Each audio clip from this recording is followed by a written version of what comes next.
امام زمانہ امام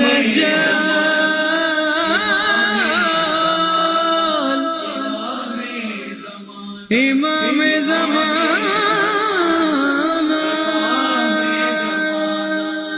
اعوذ باللہ من الشیطان اللعین الرجیم. بسم اللہ الرحمن الرحیم. الحمد للہ وکفا وسلام علی عبادہ الذین اصطفیٰ. درود بھیجیے محمد و آل محمد.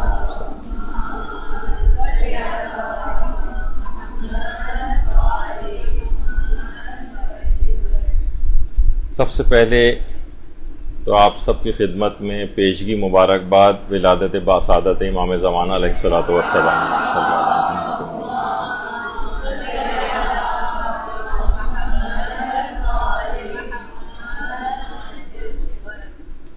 اپنے زمانے کے امام سے ہم اپنے تعلق کو کیسے مضبوط کریں، کیونکہ نظر یہ آ رہا ہے زندگیوں میں کہ امام زمانہ کے سوائے نام سے واقفیت کے کوئی ایسی چیز زندگیوں میں نظر نہیں آ رہی کہ ہمارا ان سے کوئی مضبوط تعلق ہے. تو آج کچھ ایسے طریقے بیان ہوں گے. دیکھیے، اصلاً ہمیں اس شخصیت کی عظمت کا احساس ہی نہیں.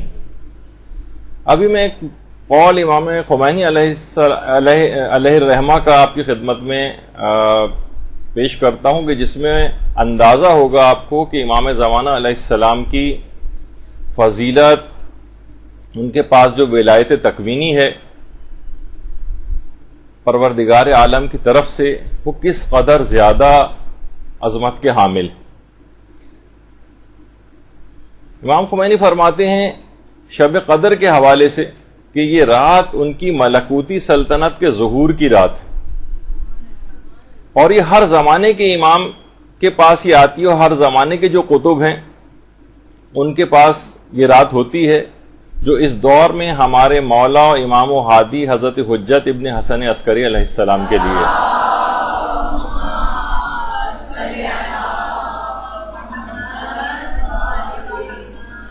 فرماتے ہیں پس وہ اس عالم طبیعت کی، یعنی اس دنیا کی جس اکائی کو بھی کی حرکت کو چاہیں کم کر دیں، اور جب چاہیں اس کی حرکت کو تیز کر دیں.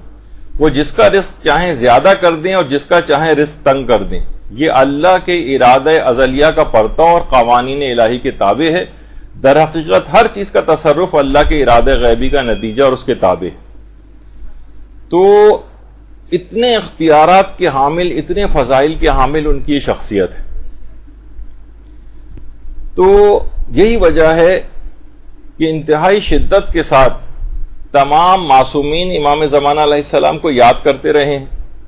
پیغمبر اسلام ان کو یاد کرتے تھے، امیر المومنین علیہ السلام ان کو یاد کرتے تھے.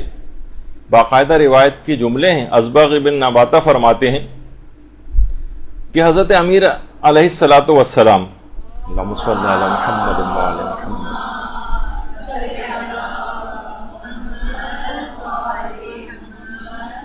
ایک بار اپنے دست مبارک سے ایک لکڑی ہاتھ میں تھی جس سے زمین پر خط دے رہے تھے. ازبغ کہتے ہیں کہ میں نے سوچا کہ شاید زمین پر کوئی نقشہ بنا رہے ہیں. میں نے پوچھا مولا ارغبت فیہا، کہ آپ کا اس زمین کو خریدنے کا ارادہ ہے؟ تو حضرت امیر نے فرمایا نہیں، خدا کی قسم نہیں. ہم دنیا کی طرف کوئی دھیان نہیں دیتے، نہ ہم اس کی کوئی خواہش رکھتے ہیں. پھر مولا، پھر آپ کس فکر میں؟ کہا میں اپنے فرزند کے بارے میں غور و فکر کر رہا ہوں. حضرت امیر کا اشارہ امام اثر علیہ الصلوۃ والسلام کی طرف تھا.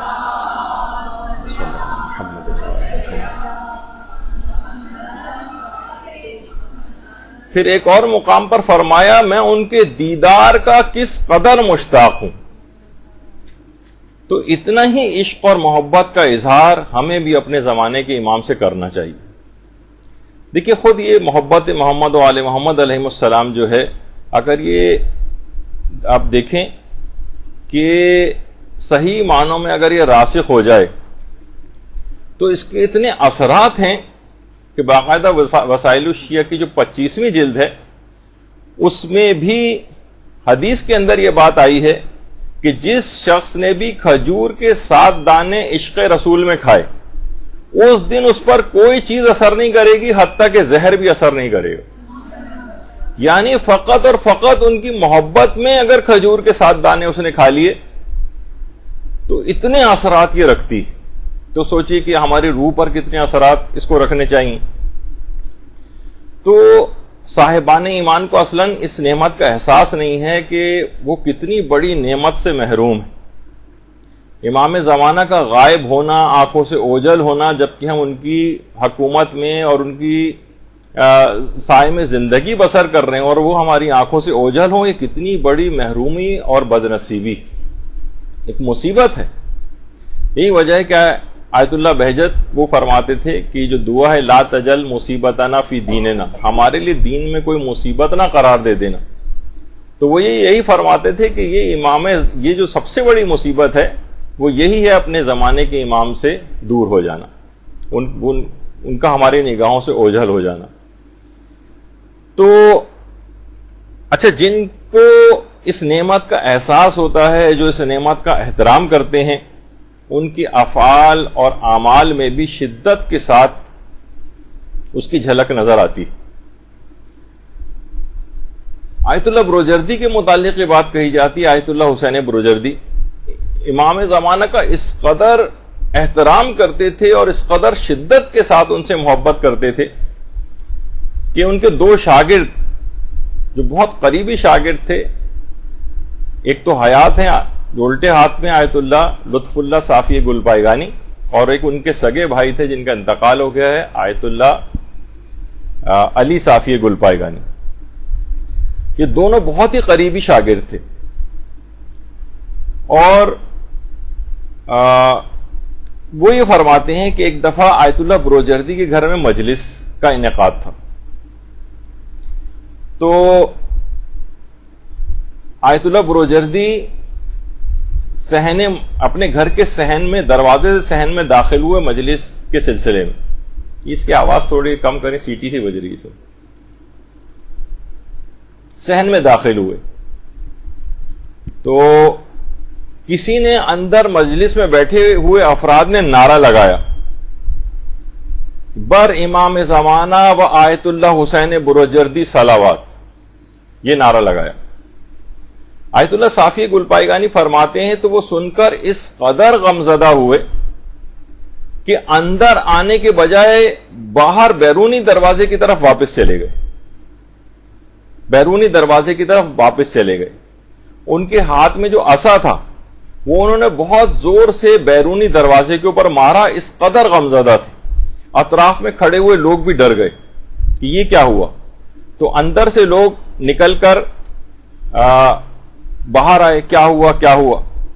تو آیت اللہ بروجردی نے کہا کہ کس ظالم نے مجھ حقیر کا نام امام زمانہ کے نام کے ساتھ لے لیا. اس شخص اور پھر انہوں نے فرمایا کہ اس شخص کو گھر سے باہر نکالو اور دوبارہ اس شخص کو کبھی گھر میں آنے نہیں دینا، کیونکہ وہ احترام اور عظمت امام زمانہ علیہ السلام سے واقف تھی. اور خود امام خمینی اس قدر آیت اللہ بروجردی سے محبت کرتے تھے، اس قدر محبت کرتے تھے کہ ان کے جو پوتے ہیں امام خمینی کے حسن خمینی، وہ فرماتے ہیں کہ میرے والد احمد خمینی وہ فرماتے تھے کہ جس وقت آیت اللہ بروجردی کا انتقال ہوا ہے تو امام خمینی گھر کے بالکل آخری اندرونی کمرے میں تھے. دروازہ جبکہ بند تھا لیکن اندر سے اس قدر زور و شور کے ساتھ گریے کی آوازیں بلند ہو رہی تھی کہ ہمیں باہر صحن تک میں سنائی دے رہی تھی. آیت اللہ بروجردی کے انتقال پر اس قدر امام خمینی نے جو ہے وہ گریہ کیا تھا. تو ہمیں بھی اپنے زمانے کے امام سے اتنی ہی محبت محسوس ہونی چاہیے، اتنی ہی تڑپ محسوس ہونی چاہیے، ان کے فضائل کی بھی اسی قدر معرفت ہونی چاہیے. اصلاً یہ ہے کہ جو ہمیں فضائل اور ان کی معرفت نہیں ہے ان کے مقام کی، یہ گناہوں کی ظلمت کی وجہ سے. ظاہر ہے پاکیزہ فصلیں جو ہیں وہ گندے پانیوں میں نہیں اگا کرتی. یعنی دیکھیے کہ امام زمانہ پر ہمارا جو اعتقاد ہے وہ اصلاً دیکھا جائے تو بہت ضعیف ہے. کیونکہ نہ تو ہم غیبت میں اپنی کوئی ذمہ داری پوری کر رہے ہیں، نہ اپنی ذات کی اصلاح کی طرف کوئی دھیان ہے، اور نہ ہی معاشرے کی اصلاح کی طرف کوئی دھیان ہے۔ ایک غفلت سے ایک بھرپور زندگی گزاری جا رہی ہے۔ یعنی اگر کوئی واقعی ظہور کا منتظر ہو تو تعجیل اور تاخیر میں کوئی فرق نہیں ہے ظہور کے اعتبار سے، یعنی کہ ان کا ظہور جلدی ہو جائے، ان کا ظہور تاخیر سے ہو، اصل منتظر امام کے لیے دونوں چیزیں کوئی خاص اثر نہیں رکھتی، کیونکہ وہ ہر وقت اپنے آپ کو محضر امام زمانہ میں پاتا ہے۔ دیکھیں ظہور کی دو اقسام ہیں، ایک ہے ظہور عام اور ایک ہے ظہور خاص۔ ظہور عام یہ ہے کہ جب امام تمام لوگوں کے لیے ظاہر ہو جائے، وہ ظہور عام ہوگا، اور کچھ ہے ظہور خاص۔ ظہور خاص کیا ہے؟ یعنی یہ ان افراد کے لیے جو خود کو امام زمانہ کے محضر میں ہمیشہ حاضر پاتے ہیں، انہوں نے خود کو غیبت سے خارج کر دیا۔ دوسروں کے لیے غیبت ہے، ان افراد کے لیے ظہور ہے۔ ٹھیک ہے، وہ جیسے میں نے اس سے پہلے بھی کہا تھا کہ امام زمانہ جب ظاہر بظاہر بھی اگر ظہور کر لیں گے تو کون سا روزانہ آپ کی ان سے ملاقات ہوگی؟ مثلا یہ کہ ان کی رہائش گاہ تو مسجد سہلہ میں ہوگی عراق کے اندر، تو عراق تو ہمارا جانا اتنا فریکوینٹلی نہیں ہوگا، بس یہ کہ جس طریقے سے ابھی بھی آنکھوں سے اوجھل ہیں اس وقت بھی زیادہ سے زیادہ کوئی ہم ان کی تصویر دیکھ لیں گے، کچھ ہوگا، لیکن ویسا ملنا جلنا تو نہیں رہے گا ان سے۔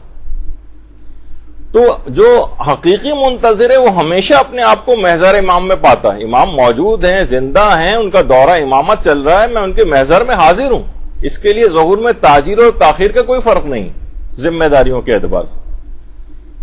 اور یہی وجہ ہے کہ جو دعائے عہد میں آپ پڑھتی ہیں، دعائے عہد میں کیا ہے؟ اللہم یرونہ بعیدا ونراہ قریبا، دشمن اسے دور خیال کرتے ہیں لیکن ہم اسے نزدیک خیال کرتے ہیں۔ دشمن کے لیے ان کا ظہور دور ہوگا، ہمارے لیے نزدیک۔ یہی وجہ ہے کہ آیت اللہ بہجت بھی فرماتے تھے کہ لوگ مسجد جمکران جاتے ہیں اور ادھر ادھر تلاش کرتے پھرتے ہیں، کہاں دیکھ رہے ہو؟ ہم امام زمانہ کو ڈھونڈ رہے ہیں۔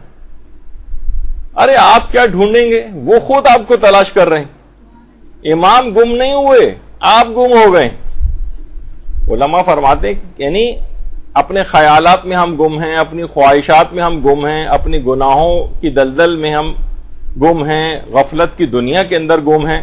یعنی مثال علماء بیان کرتے ہیں کہ ہماری مثال اس بچے کی سی ہے جو اپنے باپ کی انگلی چھڑا کر بازار میں کسی بھی ٹافی یا چاکلیٹ والے کے پیچھے بھاگتا ہوا چلا گیا۔ اچھا، جب مجمع اور بھیڑ میں یہ پریشان ہوتا ہے اور ارد گرد کے لوگ اس سے پوچھتے ہیں کہ کیا ہوا، تو کہتا ہے کہ ابو گم ہو گئے۔ ارے ابو نہیں گم ہوئے، تم خود گم ہو گئے ہو، تم ہاتھ خود چھڑا کر بھاگے تھے ان سے۔ تو اب اس نادان بچے کے ساتھ کیا ہوگا؟ کون اس کو اپنی تحویل میں لے گا؟ آپ کو پتا ہے کہ اس طرح کے جو بازار اور یہ سب کچھ ہوتے ہیں وہاں پر بردہ فروش گھوم رہے ہوتے ہیں، وہ اسے اغوا کر کے لے جا سکتے ہیں، بچہ خطرے میں آ گیا۔ اسی طرح سے یہ راہ امام زمانہ سے بھٹکا ہوا شخص، اسے سب سے پہلے شیطان اغوا کر لیتا ہے، یہ خود ہاتھ چھڑا کر بھاگا ہے ان کا، لیکن شیطان اغوا کر کے اس کو گناہوں کے اندر مبتلا کرے گا، کیونکہ یہ جو گناہ ہیں یہ ایمان کا نور ختم کرتے چلے جاتے ہیں۔ جیسے کہا جاتا ہے نا کہ چینی یا چاول آپ دیکھتی ہیں کہ جس پلاسٹک کی تھیلی وغیرہ میں ہوتی ہے اس میں ایک چھوٹا سا سوراخ بھی ہو جائے تو وہ چھوٹا سوراخ آہستہ آہستہ بڑا ہوتا جاتا ہے یہاں تک کہ پوری تھیلی خالی ہو جاتی۔ تو ہم نے تو بہت بڑے بڑے سوراخ کر رکھے ہیں ایمان کے، دیکھیے آپ دیکھتی ہیں نا کہ ذرا سا سوراخ ہو جائے وہ بارہ اتنا بڑا پھولا ہوا ہوتا ہے، ایک سوئی کی صرف ایک باریک سی نوک اندر جاتی ہے اور ساری ہوا نکل جاتی۔ اے سی کی کولنگ، ذرا سی چیزیں کھلی ہوئی ہوں، دروازے کھڑکی، وہاں سے ساری کولنگ باہر چلی جاتی۔ ایک چھوٹا سا کاکروچ ہوتا ہے، بعض اوقات جہاز کے سسٹم کے اندر اس کو بھی مارا جاتا ہے اس سے پہلے، کیونکہ وہ بہت سے تاروں کو کاٹنے کی اور اس کے اندر خرابی پیدا کرنے کی پوری فلائٹ کریش کا شکار ہو سکتی۔ تو یہ چھوٹے چھوٹے گناہ یہ جب نقصان دہ ہو سکتے ہیں تو بڑے بڑے گناہ کبیرہ ہماری روح کے اندر کتنے بڑے بڑے سوراخ کر رہے ہوں گے، سارا ایمان ان سوراخوں سے نکل کر باہر چلا جاتا ہے۔ تو دیکھیے اصلاً جو میں یہ کہہ رہا ہوں کہ ہمارا ایمان، یقین، اعتماد امام زمانہ پر نہیں ہے، ان کے توسل سے اگر ہم کچھ دعائیں کرتے بھی ہیں تو بہت پھسپھسی قسم کی دعا ہوتی، دل کو اطمینان بھی نہیں ہوتا کہ پتہ نہیں یہ دعا قبول بھی ہوگی یا نہیں ہوگی۔ امام کے اوپر مکمل اعتماد۔ دیکھیں انسان کو اگر اعتماد ہو نا تو وہ بڑے بڑے کام کر جاتا ہے۔ اب بہت سے فضول قسم کے بھی لطیفے جو کہ مشہور ہے نا کہ ایک چوہے نے ایک دفعہ ایک ہتھنی کو شادی کے لیے پروپوز کیا تھا۔ ہتھنی کو غصہ آ گیا کہ تم دیکھو ذرا اپنا قد دیکھو اور میرا قد دیکھو، اپنا خاندان دیکھو، گٹر میں رہنے والے مجھے تم شادی کی آفر کر رہے ہو۔ تو چوہے نے کہا وہ باتیں تمہاری سب ٹھیک ہیں لیکن میرا کانفیڈنس لیول بھی تو چیک کرو۔ تو کانفیڈنس یعنی اعتماد والی بات کہ انسان اگر کسی چیز پر اعتماد ہو تو وہ بڑے بڑے دعوے بھی کر جاتا ہے۔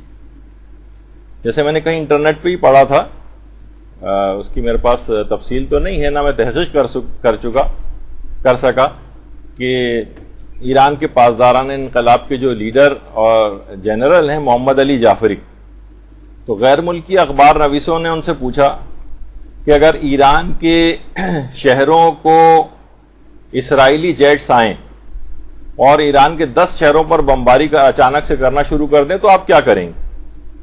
اب دیکھیے کمال اعتماد۔ انہوں نے فرمایا کہ اصل مسئلہ یہ نہیں ہے کہ اسرائیلی جیٹ ایرانی شہروں پر بمباری کریں گے، اصل مسئلہ یہ ہے کہ اسرائیلی جیٹ واپس کہاں جائیں گے، کیونکہ جب تک تو اسرائیل ختم ہو چکا ہوگا۔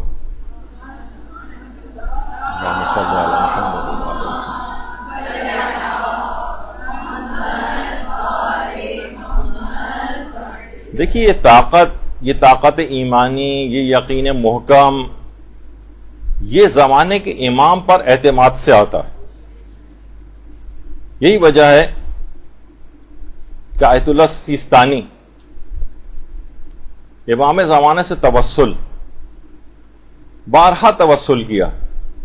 امام آیت اللہ سیستانی کے داماد آغا جواد شہرستانی فرماتے ہیں کہ ہم بہت سخت پریشان تھے جس زمانے میں دہشت گردوں نے موصل کو پورا تباہ کر دیا تھا، اور پھر وہاں سے وہ حرکت کرتے کرتے بغداد کی طرف بڑھ رہے تھے، ساری جگہوں کو تباہ کرتے ہوئے، اور بغداد سے فقط 60-70 کلومیٹر دور رہ گئے تھے، اور اس کے بعد بغداد سے پھر نجف اور کربلا کتنا دور رہ جاتا ہے۔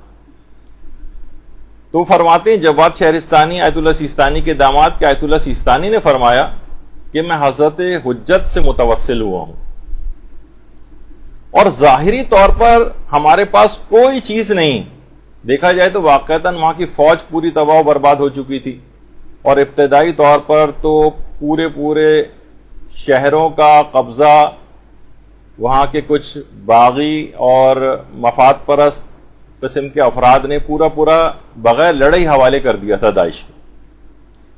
تو فرمایا کہ ظاہری طور پر ہمارے پاس کچھ نہیں ہے سوائے حضرت حجت پہ توسل کے، پورے اعتماد کے ساتھ کہا، اور اس توسل کے بعد اپنا وہ تاریخی فتویٰ صادر کیا جس کے نتیجے میں دنیا نے دیکھا کہ عراق اور شام سے داعش اور تمام عالمی طاقتوں کے ایجنڈوں کو کس طرح سے شکست فاش ہوئی۔ درود بھیجیے محمد۔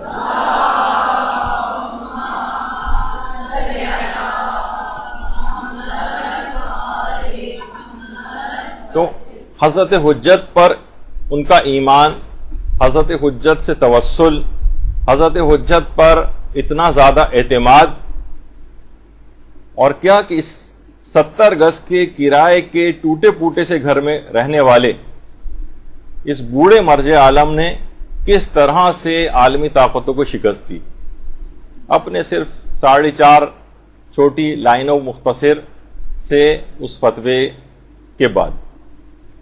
اس کے باوجود بھی بعض عقل سے جو پیدل افراد ہیں وہ انہیں مرجعیت ساکت کہتے ہیں، خاموش مرجعیت۔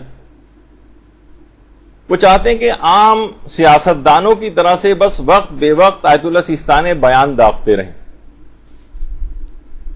تاکہ کوئی بعد میں ان کی بات کو سیریس بھی نہ لے۔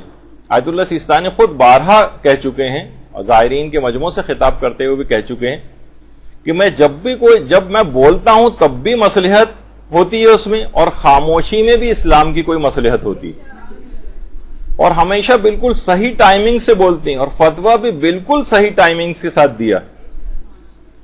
تو یہی جو آیت اللہ سیستانی کا جو توسل اور اعتماد امام زمانہ علیہ السلام کے اوپر ہے، یہ اسی طرح سے ہمارے جو سابقہ علماء اور مراجع گزرے ہیں ان کی بھی سیرت میں ہمیں اسی طرح سے ملتا.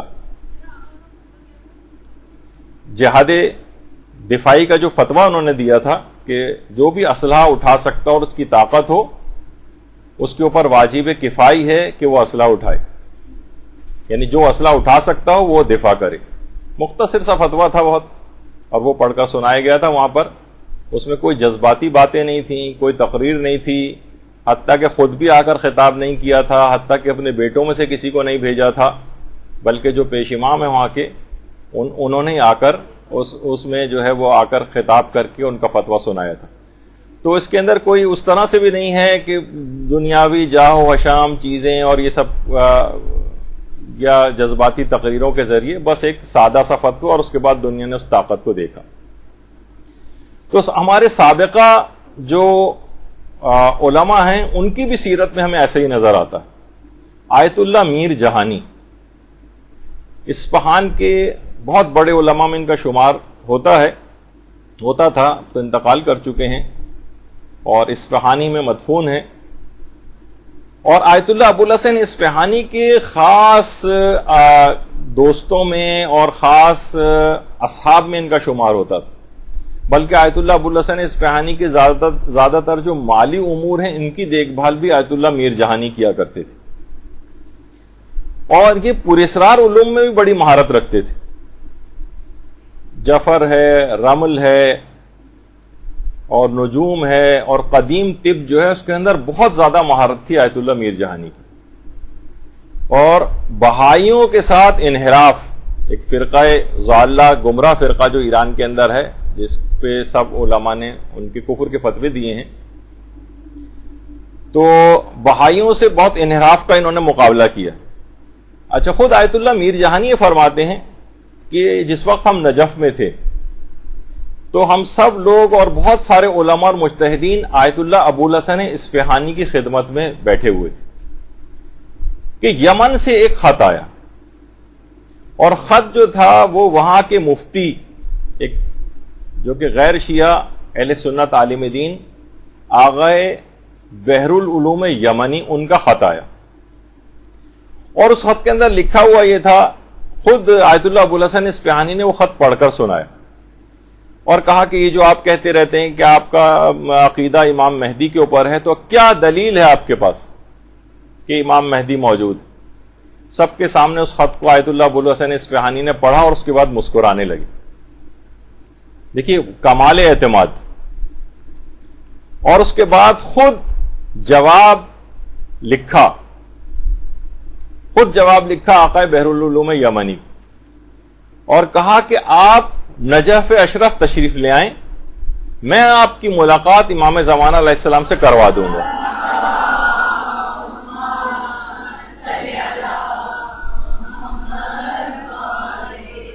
میں ملاقات کروا دوں گا. اتنا اعتماد. ایک ہمارا بعض اوقات حال ہوتا ہے کہ ہر وقت مشکوک ہو جاتے ہیں، دو سوشل میڈیا پہ کچھ ادھر ادھر کی پوسٹ پڑھ لی تو ہمارا ایمان متزلزل ہونے لگتا ہے. ایک پیراگراف کہیں پڑھ لیا کسی نے تو نوجوان بہک جاتے ہیں اور انہی کے ہم عقیدہ ہو جاتے ہیں. کہا کہ میں ملوا دوں گا. اچھا، کمال اعتماد کے ساتھ جواب لکھ کے روانہ کیا. 1 مہینے بعد آقا بحر العلوم یمنی اپنے بیٹے کے ساتھ نجف آ گئے. اس وقت حرم امیر المومنین میں نماز پڑھا رہے تھے آیت اللہ ابو الحسن اصفہانی. آیت اللہ ابو الحسن اصفہانی حرم امیر المومنین میں نماز پڑھاتے تھے.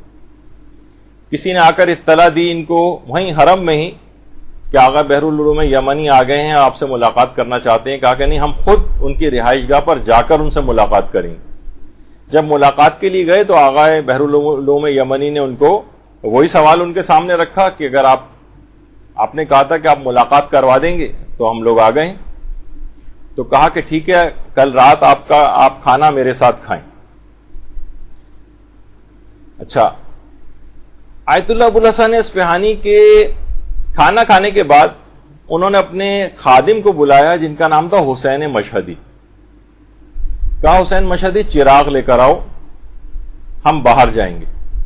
اس کے بعد بحرالعلوم یمنی ان کے بیٹے اور خادم جو تھے ان کے حسین مشہدی، ان کو آیت اللہ ابوالحسن اصفہانی نے لیا اور وادی السلام جو قبرستان ہے وہاں پر چلے. وادی السلام کا قبرستان مشہور نجف کا قبرستان ہے، اور یہ چاروں افراد اس قبرستان میں چلتے چلتے اس مقام پر آ گئے کہ جس کو مقام امام زمانہ علیہ السلام کہا جاتا ہے.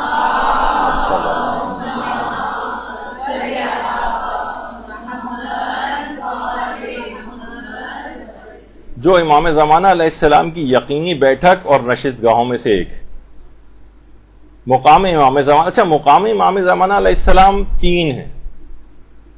ایک تو کربلا میں ہے، آپ لوگوں میں سے جنہوں نے بھی زیارت کی ہے انشاءاللہ انہوں نے دیکھا ہوگا، جنہوں نے نہیں کی انشاءاللہ وہ ضرور جلد دیکھیں گے. کربلا میں ایک ہے اور دوسرا ہلہ میں ہے مقام امام زمانہ. یہ امام زمانہ کی بیٹھکیں اور نشست گاہیں کہلاتی ہیں. اور تیسرا نجف اشرف میں ہے، نجف میں. اچھا، یہ جو نجف والا ہے یہاں تک چلتے ہوئے آئے، اور اسی مقام امام زمانہ میں ایک کنواں ہے. اس کنویں سے پانی نکال کر آقا ابوالحسن اصفہانی نے وضوء تجدیدی کیا، اور اس کے بعد پھر اس مقام امام زمانہ میں خود داخل ہو گئے. یہ لوگ باہر کھڑے رہے اور وہاں جا کر 2 رکعت نماز پڑھنا شروع کر دی. اب آقا بحرالعلوم یمنی کے بیٹے فرماتے ہیں کہ میں اور میرے والد باہر بے چینی کے ساتھ ٹہل رہے ہیں کہ ہمیں ملوانے کے لیے لائے ہیں یہاں پر امام زمانہ سے، اور یہ خود جو ہے کبھی وضو کر رہے ہیں کبھی نماز پڑھ رہے ہیں. اچھا، اندر سے نماز جب ختم ہوئی تو اندر سے ایسا لگا جبکہ اندر اور کوئی نہیں تھا. کچھ دیر بعد 2 افراد کے آپس میں بولنے کی آواز آنے لگی. اچھا، 5-6 منٹ تک اسی طرح سے بات چیت کی آوازیں آتی رہیں. اس کے بعد آقا ابوالحسن اصفہانی کی آواز گونجی کہ بحرالعلوم اندر تشریف لے آئیے. اچھا، بیٹا بھی اندر داخل ہونا چاہتا تھا کہ دوبارہ آواز آئی کہ صرف بحرالعلوم اندر آئے، باقی کوئی اور نہ آئے. تو ان کے بیٹے کہتے ہیں کہ میں اور ان کا جو خادم تھے حسین مشہدی ہم لوگ باہر بیٹھے رہے. اندر سے پھر بات چیت کی آوازیں آنے لگی. اچانک سے اس کے بعد اندر سے ایک بہت زیادہ ایک نور سا ساطع ہونے لگا جس نے خورشید کی طرح سے سرداب کو منور کر دیا. اللہم صلی علی محمد.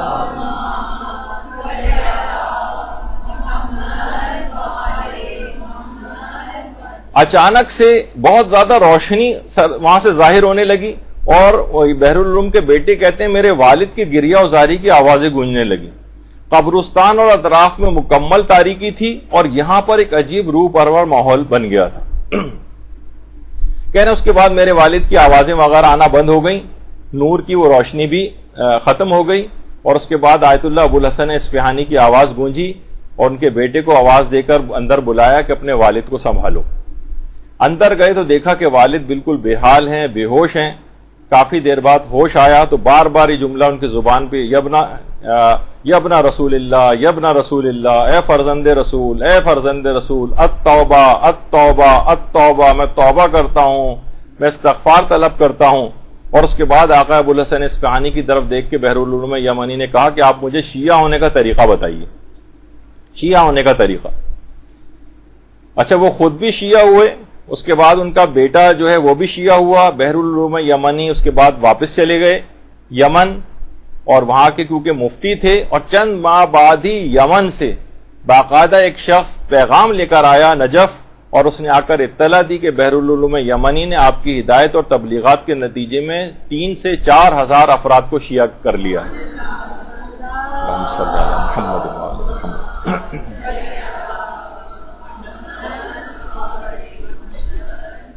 اور یہ سلسلہ ابھی بھی جاری ہے، انہوں نے کہا. تو آپ یہ دیکھیے کہ امام زمانہ علیہ السلام سے کتنا زیادہ ارتباط، ان کے اوپر کتنا زیادہ اعتماد ایک ایسا ہی ہر مومن کے لیے ہونا چاہیے. اس کا اتنا رابطہ مضبوط ہو، اتنا زیادہ توسل اس کا امام زمانہ سے ہو، اور اتنا زیادہ ایمان اور یقین ان کے اوپر ہو کہ صرف آقا ابو الحسن اصفہانی سے تو ایک واقعہ کے لحاظ سے مشہور ہو گیا، لیکن کوئی بھی مومن جس کے اندر اتنی تڑپ اور ایمان کا درجہ جو پایا جاتا ہے وہ بھی امام سے اس طرح سے ملاقات کر سکتا ہے، بلکہ آیت اللہ بہجت تو یہ فرماتے تھے کہ امام خود بھی اسے ڈھونڈ نکال کر اس کے پاس پہنچ جاتے ہیں۔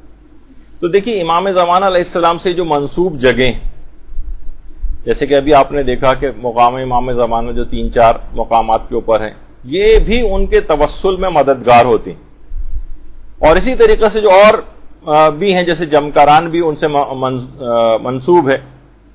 اچھا بعض اوقات دیکھیے یہ جگہیں تو ہمارے ملکوں سے بہت دور ہیں، ہر شخص جا بھی نہیں پاتا ہے، تو آیت اللہ بہجت یہ فرماتے تھے کہ غیبت اتنی طولانی ہو گئی ہے کہ بہت ممکن ہے کہ ہر وہ جگہ جو حضرت حجت کے نام سے منسوب ہو، خواہ وہ مسجد ہو، خواہ وہ امام بارگاہ ہو، خواہ وہ ادارے ہوں، خواہ وہ مساجد ہو، ممکن ہے کہ وہ بھی ان کے توسل اور رابطے کا ذریعہ بن جائیں۔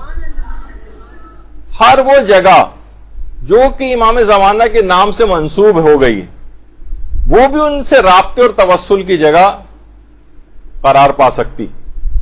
تو اس لحاظ سے ہم یہ کہہ سکتے ہیں کہ اگر ہمارا عمل صالح، ایمان اور ایقان، تو بہرحال ہمارا ادارہ بھی انہی کے نام سے موسوم ہے، مدرسۃ القائم، تو انشاءاللہ یہ بھی ان کے رابطے اور توسل کی جگہ علم حاصل کرنے کے ساتھ ساتھ بن سکتی ہے۔ تو اب دیکھیے ہمارے ساتھ ہوتا کیا ہے کہ ہم اس کے بعد کوئی کام کرنے کو تیار نہیں ہوتے، امام کی کوئی خدمت کو تیار نہیں ہوتے ہیں۔ آقا بہجت ایک جملہ بہت اچھا کہتے تھے، اور جو عام طور پر لوگ سمجھتے ہیں اس کے برخلاف انہوں نے بات کہی۔ وہ فرماتے ہیں کہ یہ بات یاد رکھ لو کہ ظہور کے بعد حلوہ تقسیم نہیں ہوگا۔ مقصد ان کا کہنے کا یہ تھا، جو کہ ہمارے چھٹے امام امام جعفر صادق علیہ الصلوۃ والسلام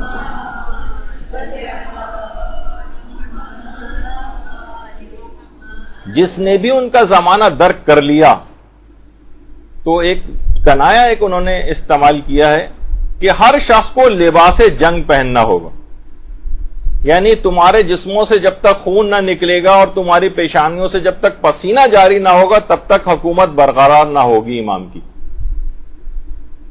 مقصد کہنے کہ ہر شخص تیار ہو کے، ضروری نہیں کہ اس سے مراد فقط صرف یہ ہو، مقصد کہنے کا یہ کہ ہر شخص اس طرح سے، جس طرح ایک سپاہی ہر وقت تیار رہتا، یعنی اسے اتنی محنت کرنی پڑے گی، اتنا خون بہانا پڑے گا، اتنا پسینہ بہانا پڑے گا، تب امام کی حکومت قائم ہوگی۔ حلوہ تقسیم نہیں ہوگا کہ بس حکومت آ گئی، بس چین ہی چین ہے، اور کوئی وہ جو آپ روایتوں کے اندر پڑھتی ہیں کہ انگور کا دانہ بھی تربوز کے برابر ہوگا اور لوگ اس کے سائے کے اندر بیٹھ سکیں گے وغیرہ، تو لوگ سوچتے ہیں کہ شاید اس طرح سے کوئی عیاشی کا ایک دور ایک آ جائے گا جس میں کرنا کچھ بھی نہیں ہوگا، بس اس طرح سے ایک آرام و سکون کی زندگی بسر کی جائے گی۔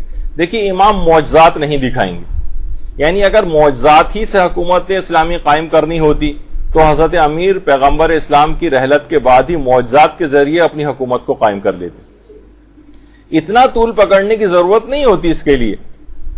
تو اب اپنے زمانے کے امام سے ہم اپنے اس تعلق کو کیسے مضبوط کریں؟ وہ اتنا اعتماد کہاں سے لے کر آئیں؟ جیسے ابو الحسن اصفہانی کا تھا، جیسے آیت اللہ بروجردی کا تھا، جس طرح اور صاحبان ایمان کا ہوتا۔ اس کے کچھ طریقے علماء نے بتائیں کہ ہم یہ دوری کیسے ان سے اپنی کم کر سکتے ہیں۔ پہلی تو چیز یہ ہے کہ امام زمانہ علیہ السلام کے لیے دعا بآواز بلند کرنی چاہیے۔ امام کے لیے جتنی بھی دعا آپ کریں گی اتنا ہی زیادہ آپ کا تعلق اور ارتباط امام سے بڑھتا جائے گا۔ ایک تو دعا کرنی ہے، اور اس کے اندر بھی علماء یہ فرماتے ہیں کہ بہتر ہے کہ اس کو بآواز بلند ان کے لیے دعا کی جائے، بآواز بلند۔ اور دوسری چیز علماء فرماتے ہیں کہ گناہوں سے جتنا زیادہ آپ بچیں گی اتنا ہی زیادہ امام زمانہ کے قریب ہوتی جائیں گی۔ جب بھی باقاعدہ نعرہ لکھ کے بہت سی جگہوں پہ لگایا جاتا ہے اللہم عجل لولیک الفرج، یعنی گناہ انجام نہ دو، اس کے دوسرے معنی یہی، یہ جو آپ دعا کرتی ہیں نا، اس کی معنی اصلاً یہ ہیں کہ اس سے ظہور نزدیک ہوگا کہ امام زمانہ کے اتنے صالح افراد جو ہیں وہ پیدا ہو جائیں، اور وہ صالح افراد گناہ چھوڑ کر ہی صالح بن سکیں گے، تو تب امام کا ظہور نزدیک ہوگا، یہ ان سے ایک قریب جانے کا ایک سبب بنے گا۔ گناہوں کے ساتھ امام سے قریب نہیں آ سکتے۔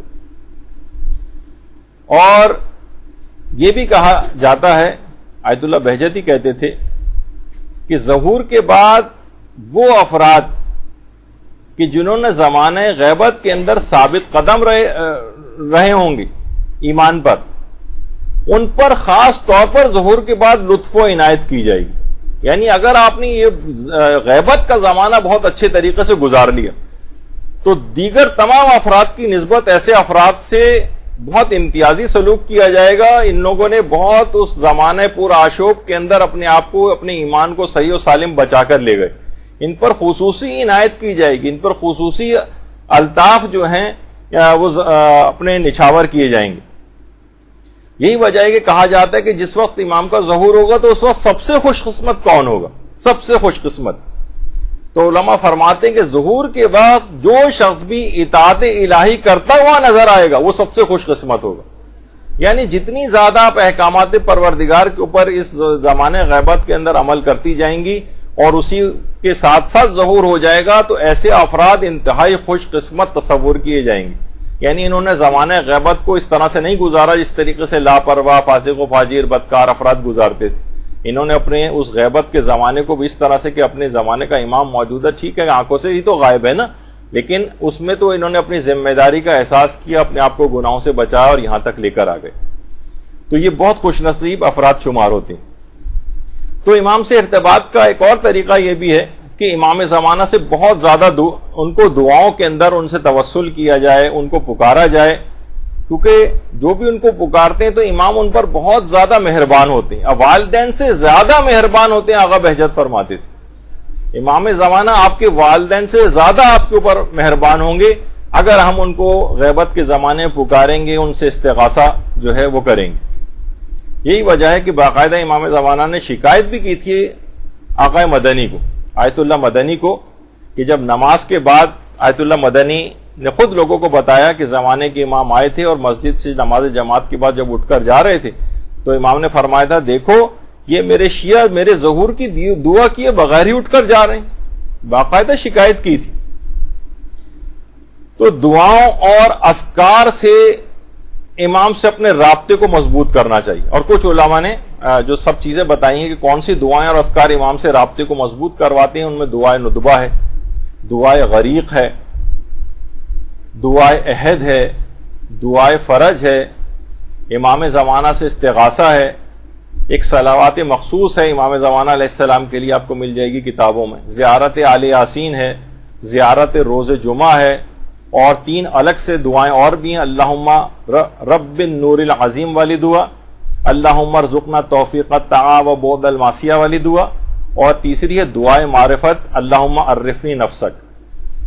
تو یہ کچھ خاص توسل اور ارتباط کی کچھ خاص زیارتیں ہیں، کچھ دعائیں ہیں، یہ بھی امام زمانہ سے آپ کے تعلق کو مضبوط سے مضبوط تر بناتی۔ جتنا ان چیزوں کو آپ کرتی جائیں گی، ان کو پڑھتی جائیں گی، ان پر عمل کرتی جائیں گی، اتنا ہی زیادہ آپ کا امام سے تعلق بڑھتا چلا جائے گا، اتنا ہی امام کے اوپر اعتماد، آپ کا ایمان، آپ کا یقین بڑھتا چلا جائے گا۔ یہی وجہ ہے کہ 2 بلکہ 3 چیزیں اور بھی ہیں جو امام نے خاص طور پر تاکید کی ہیں، ان میں ایک نماز شب ہے، زیارت عاشورہ ہے اور زیارت جامعہ ہے، جس پہ امام نے باقاعدہ ان سے کہا، ایک سید احمد بہشتی کہ تم نماز شب کیوں نہیں پڑھتے، تم زیارت عاشورہ کیوں نہیں پڑھتے، تم زیارت جامعہ کیوں نہیں پڑھتے۔ تو یہ تینوں عبادات بھی امام سے ارتباط کا اور ان سے تعلق کو مضبوط کرنے کا بہت اہم ذریعہ ہے، یہ 3 چیزیں بھی۔ اور باقاعدہ آقا بہجت کہتے تھے کہ نجف اور کربلا میں جب ہم ہوتے تھے تو طالب علموں کے لیے ہر شب جمعہ زیارت جامعہ کا پڑھنا لازم تھا، یعنی طالب علموں نے ایک لحاظ سے اس اساتذہ کی طرف سے بھی تاکید ہوتی تھی اور طالب علموں نے اپنے اوپر بھی اس کو لازمی قرار دیا تھا، ایک تو زیارت جامعہ لازمی پڑھتے تھے اور اس کے علاوہ ہر شب جمعہ دعائے کمیل پڑھا کرتے تھے۔ یہ 2 دعائیں علی الخصوص یہ امام سے تعلق خاطر کو بہت مضبوط کرتی ہیں، روزانہ نہ پڑھ سکیں تو کم سے کم شب جمعہ۔ اور خود یہ امام کا جو دیکھیے غائب ہونا اتنی بڑی مصیبت ہے، لیکن اس مصیبت سے بچنے کے آقا آیت اللہ بہجت فرماتے تھے کہ 2 طریقے ہیں۔ حقیقت مصیبت تو ہے نا بہرحال کہ آپ کا امام آپ کی نگاہوں سے اوجھل ہے اور غائب ہے، ہم ان سے ہم کو دیکھ نہیں پاتے ہیں، ہم ان سے مل نہیں پاتے ہیں، ہم اپنے عرض حال نہیں کہہ پاتے ہیں۔ وہ فرماتے تھے دو اعمال ایسے ہیں، ان میں ایک ہے سورہ مومنون کی تلاوت۔ سورہ مومنون کی تلاوت سے اس مصیبت کو دور کیا جا سکتا ہے۔ سورہ مومنین کی تلاوت اگر مومنین بکثرت کرنا شروع کریں تو امام زمانہ کے ظہور میں بہت جلد ہو سکتی ہے، بہت جلدی ہو سکتی ہے۔ اور دوسرا فرماتے تھے کہ زیادہ سے زیادہ صدقہ دینا، خود امام زمانہ کے لیے صدقہ دینا، اور ویسے بھی صدقات انسان جتنا زیادہ نکالے گا اتنا ہی زیادہ ظہور کی راہ قریب ہوگی، اس مصیبت سے انسان نکلے، کیونکہ دیکھیے صدقہ مصیبت کے لیے نکالا جاتا ہے، اور وہ فرما رہے ہیں کہ امام زمانہ کا آنکھوں سے غائب ہونا سب سے بڑی مصیبت ہے، تو اس مصیبت کے لیے صدقہ کیوں نہیں نکالتے؟ ہم اپنی چھوٹی چھوٹی ضروریات اور چیزوں کے لیے اور بیماریوں کے لیے اور مشکلات کے لیے صدقہ نکالتے ہیں، اس سے بڑھ کر تو کوئی مصیبت ہی نہیں کہ آپ کا زمانے کا امام آپ کی نگاہوں سے غائب ہے۔ اس کے لیے صدقہ نکالیے، اس مصیبت سے بچنے کے لیے صدقہ نکالیے، اور سورہ مومنون کی تلاوت۔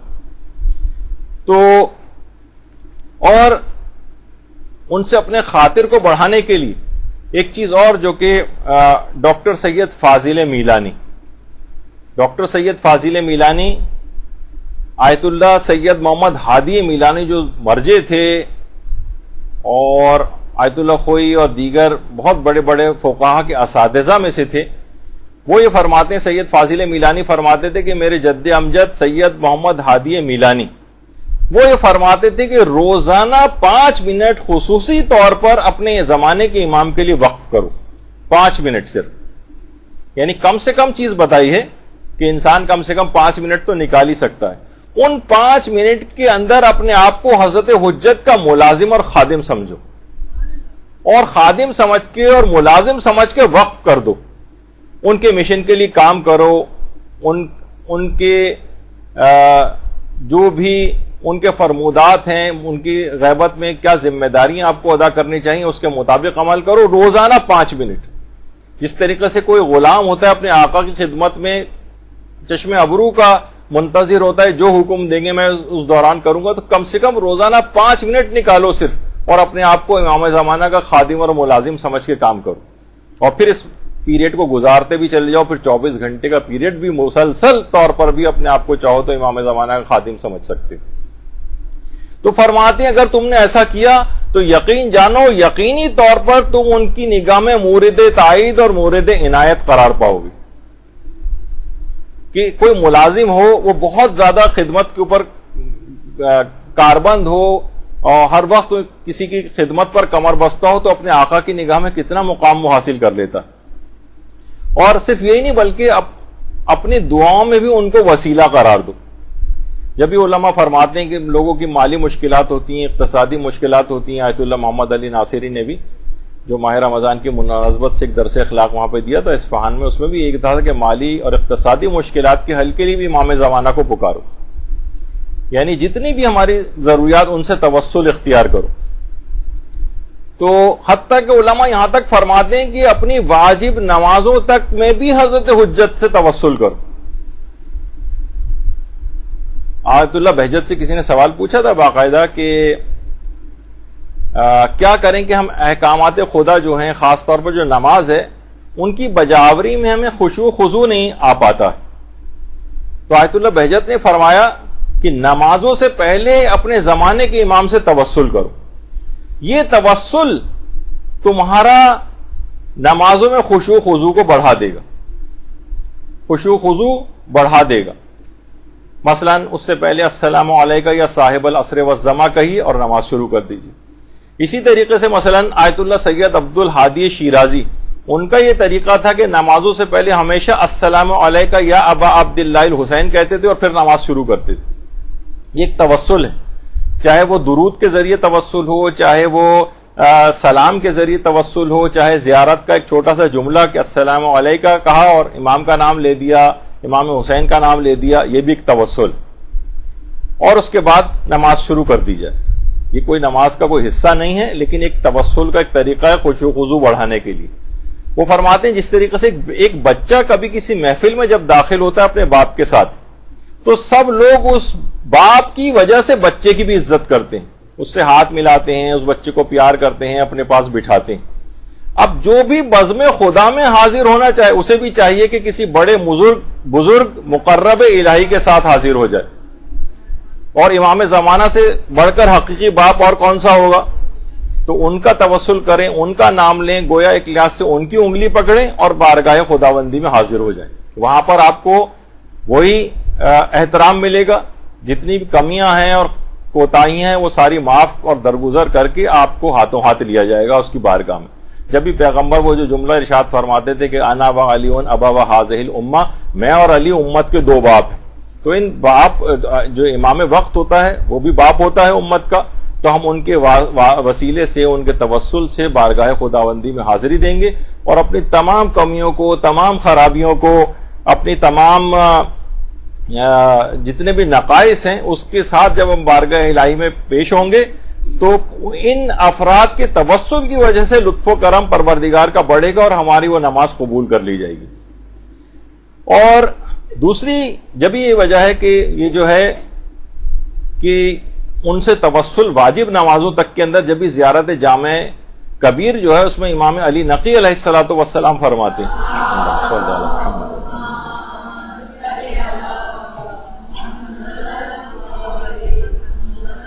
وَبِمَوَالَاتِكُمْ تُقْبَلُ الطَّاعَةُ الْمُفْتَرَضَةُ، آپ ائمہ کی محبت اور وسیلے ہی سے واجب نمازیں قبول ہوتی، ہماری واجب عبادات قبول ہوتی.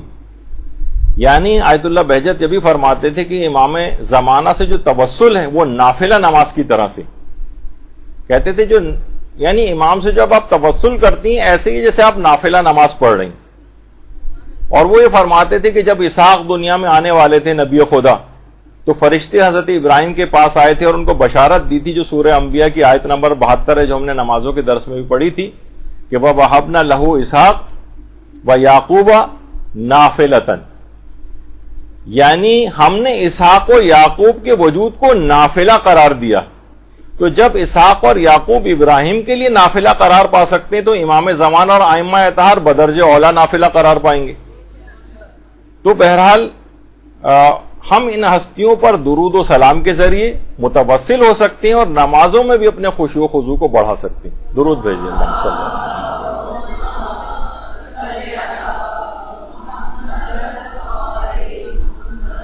اور گویا اپنا ہاتھ ان کے ہاتھ میں دے دیں گے. تو یہ جب ہم اپنا ہاتھ بڑھائیں گے اور ان بزرگ ہستیوں نے ہمارے ہاتھ کو تھاما ہوا ہوگا تو یہ اپنی طرف کھینچ کر ہمیں علو اور بلندی ہی عطا کریں گے. اچھا آیت اللہ بہجت بیچ میں بات آ گئی تو یعنی اس کو خاص طور پر میں نے سوچا تھا کہ بیان کروں گا کہ بعض جلسوں میں آیت اللہ بہجت فرماتے تھے کہ مجھ سے یہ بات پوچھی گئی ہے اور لوگ بھی عام طور پر بھی بہت پوچھتے ہیں کہ ہمارے گھر کے کچھ افراد ہیں جو نماز نہیں پڑھتے، کیا ایسا کریں کہ وہ نمازی ہو جائیں؟ تو آیت اللہ بہجت فرماتے تھے کہ میں لوگوں کو ہمیشہ یہی بتاتا ہوں کہ آپ امام حسین علیہ السلام سے توسل کریں اور ان سے کہیں کہ مولا حسین آپ ان لوگوں کی ہدایت کر دیں. اچھا کہنے لگے میں نے لوگوں کو ایک مجمع میں یہ بات بتائی تو کچھ عرصے کے بعد وہ لوگ آئے اور بڑی خوشی سے آ کر اطلاع دی کہ وہ تمام افراد نمازی بن گئے ہیں کہ جن کے لیے اس انداز سے توسل کر کے دعا کی گئی تھی. اللہم صلی علی محمد وعلی محمد.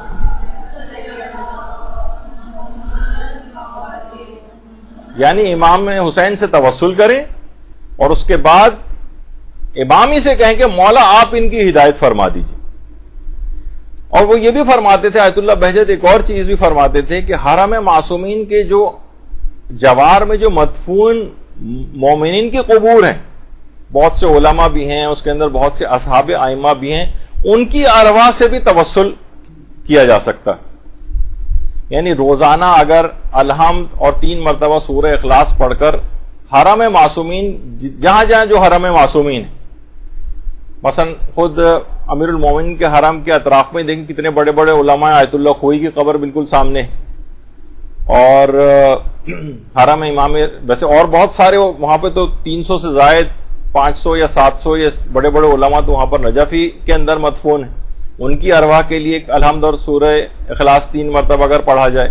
اور اسی طریقے سے مشہد میں جو ایک زیر زمین قبرستان ہے، وہ کتنے بڑے بڑے علماء اور شہداء کی قبور ہیں باقاعدہ، جو ہے وہاں پر بھی اس کو ضرور جانا چاہیے کہ جب بھی مشہد زیارت کے لیے جائیں اس قبرستان جو زیر زمین ہے بالکل وہاں ضرور جائیں. اور اسی زیر زمین قبرستان سے ہوتے ہوئے جو سب سے قریب ترین امام کی قبر تک پہنچنے کی جگہ ہے وہ بھی زیر زمین قبرستان سے ہوتے ہوئے جاتی ہے، بہت کم لوگ وہاں تک پہنچتے ہیں۔ تو بہرحال وہاں جا کر ان قبور کے حوالے سے جو ہے وہ توسل کیا جائے اور دعا کی جائے۔ اسی طریقے سے مثلاً یا جیسے کہ امام رضا ہی کے صحن کے اندر آیت اللہ بہائی کی قبر بھی ہے، یعنی حرم کے اطراف کے اندر جتنے بھی مومنین کی قبور ہیں یہ بھی اتنی بابرکت ہو گئے ہیں اطراف حرم میں مدفون ہونے کی وجہ سے کہ ان سے بھی توسل کیا جا سکتا اور ان سے بھی مدد حاصل کی جا سکتی۔ اسی طریقے سے معصوم قم کے اطراف میں جو قبرستان شیخاں، اس کے اندر زکریا ابن آدم اور ائمہ کے کتنے اصحاب ہیں مدفون ہیں یہاں پر، مرزا قمی قبر ہے، کتنے شہداء کے قبور ہیں یہاں پر، تو ان سے بھی مدد حاصل کی جا سکتی ہے۔ خود حرم معصوم قوم کے اندر ہی کتنے بڑے بڑے بزرگ علماء اور مراجع کی قبور ہیں، ان سے بھی مدد حاصل کی جا سکتی ہے۔ فرماتے تھے کہ ان سے جب متوسل ہو کر مدد حاصل کی جا سکتی ہے تو چہ جائے کہ روح ملکوتی امام حسین علیہ السلام، سوچی کہ اس کا مقام اور مرتبہ کیا ہوگا جب یہ لوگ اتنے زیادہ اس دعاؤں کی قبولیت کے سلسلے میں مددگار ہیں۔ تو ان سے ارتباط بڑھانے کے لیے ان کا توسل۔ اس کے علاوہ علماء فرماتے ہیں کہ امام زمانہ سے اپنے ارتباط کو مضبوط بنانے کے لیے اپنے نیک اعمال اور نیکیوں کو امام زمانہ علیہ السلام کو ہدیہ کریں، اس سے آپ کو توفیقات کے ایسے خزانے آپ کو ملیں گے، امام سے تعلق خاطر اتنا زیادہ بڑھے گا کہ آپ نے جتنے بھی واجبات ہیں آپ جتنی واجب نمازیں پڑھ رہی ہیں، واجب روزے رکھ رہی ہیں، مستحب نمازیں، مستحب روزے، دیگر عبادات، ساری نیکیاں، یہ سارے کے سارے آپ، حج ہیں، جتنی اور توفیقات خیر یا آپ کو نصیب ہوتی ہیں، سب کا سب آپ امام زمانہ علیہ السلام کو ہدیہ کر سکتی ہیں۔ آپ خود حیران ہو جائیں گے۔ دیکھیے عام طور پر بھی نیکیاں دوسروں کو ہدیہ کرنے کی عادت ڈالی اپنے مرحومین کے لیے، خاص طور پر امام زمانہ کی خود ایک تاکید ہے کہ وہ افراد کے جن کا اس دنیا میں کوئی والی اور وارث نہیں ہے اور انتقال کر گئے، ان کے لیے علی الخصوص دماغ میں رکھتے ہوئے کہ امام زمانہ نے حکم دیا ہے ان کے لیے بھی ثواب میں شریک، ان کا تو کوئی والی وارث نہیں ہے، دنیا سے ایسے چلے گئے، کوئی ان کے لیے سورہ فاتحہ پڑھنے والا نہیں ہے، ان کے لیے آپ تمام نیک اعمال ان کو بھی ہدیہ کریں۔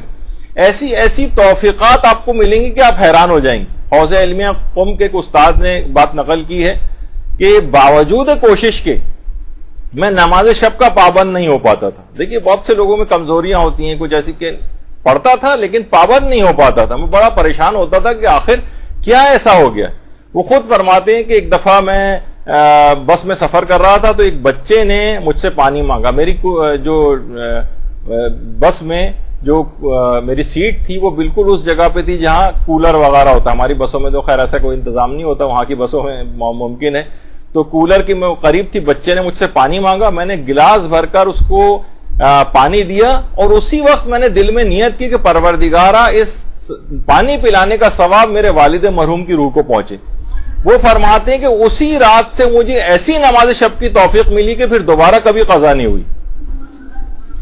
تو وہ فرماتے ہیں کہ مجھے اب نہیں پتا کہ پانی پلانے کا کیا تعلق بنتا ہے نماز شب کی پابندی سے، لیکن کیا ہے کہ میں نے اس طرح سے اپنے ثواب کو ہدیہ کیا اور اس کے نتیجے میں یہ توفیق مل گئی کہ میں نماز شب کا پابند ہو گیا۔ تو اعمال نیک کو کسی دوسرے کو ہدیہ کرنے سے بہت توفیقات ملتی ہیں۔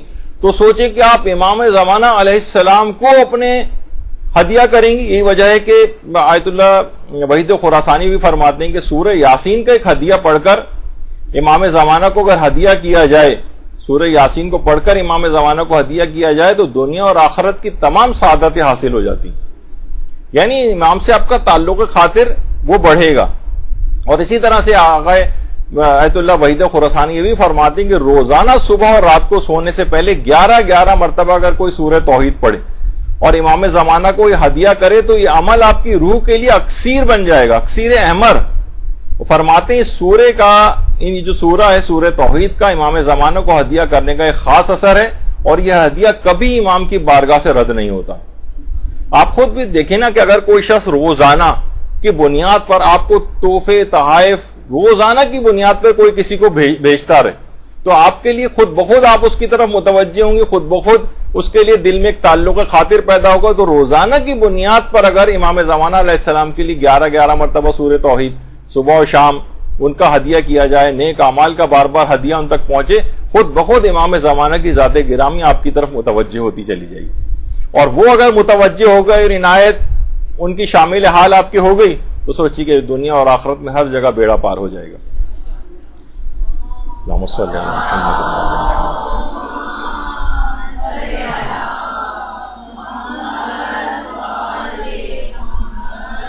اچھا, آیت اللہ وحید خراسانی نے خاص طور پر قرآن کو ہدیہ کرنے کا جو ثواب بتایا ہے وہ ذرا آپ تھوڑا سا یہ سن لیجئے تو بہت اچھا ہوگا.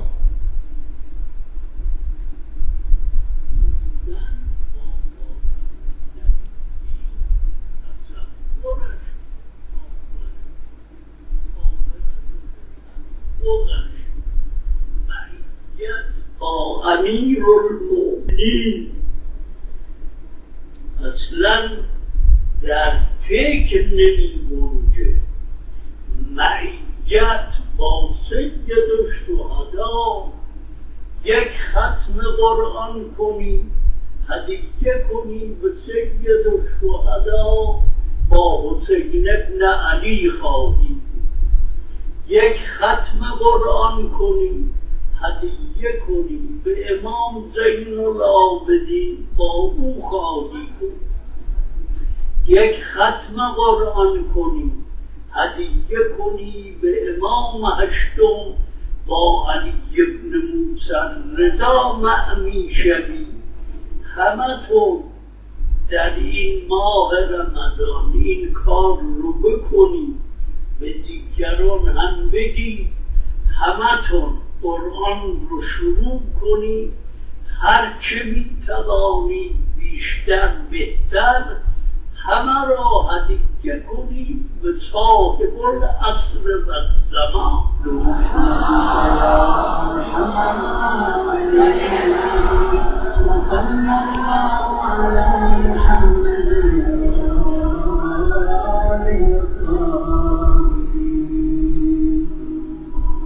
تو آپ نے دیکھا کہ ایسی ایسی توفیقات خیر آپ کو نصیب ہوں گی قرآن کو ہدیہ کرنے کے, نیک اعمال کو ہدیہ کرنے کا, کہ انسان حیران ہو جائے گا. تو اچھا, یہ جو خاص طور پہ نماز شب ہے اس کے متعلق بھی آیت اللہ بہجت فرماتے تھے کہ اس کا تو ابھی ذکر ہوگا, لیکن یہ سلائیڈ آ گئی کہ اپنے حج اور عمرے کو بھی امام کے لیے انجام دیں اور اس کا ثواب ان کو ہدیہ کریں. نیابت بھی کی جا سکتی ہے لیکن بہتر ہے کہ نیابت نہ کریں بلکہ ان کو ثواب ہدیہ کریں. تو ظاہری اور باطنی پستیوں سے اگر کوئی شخص نکلنا چاہے تو آیت اللہ بہجت یہ فرماتے تھے, نہیں بلکہ ایک چیز اور اس کے اندر بیان ہو جائے, وہ یہ ہے کہ جیسے ابھی درود, جیسے کہ آپ نے ابھی دیکھا کہ نمازوں کو ہدیہ کرنا, قرآن کو ہدیہ کرنا, آیت اللہ عبد الحسین امینی فرماتے تھے جو بھی شخص درود پڑھنے کے بعد وَأَجِّلْ فَرَجَهُمْ کا اضافہ کرے میں اسے اپنی کتاب الغدیر کے ثواب لکھنے میں شریک کرتا ہوں.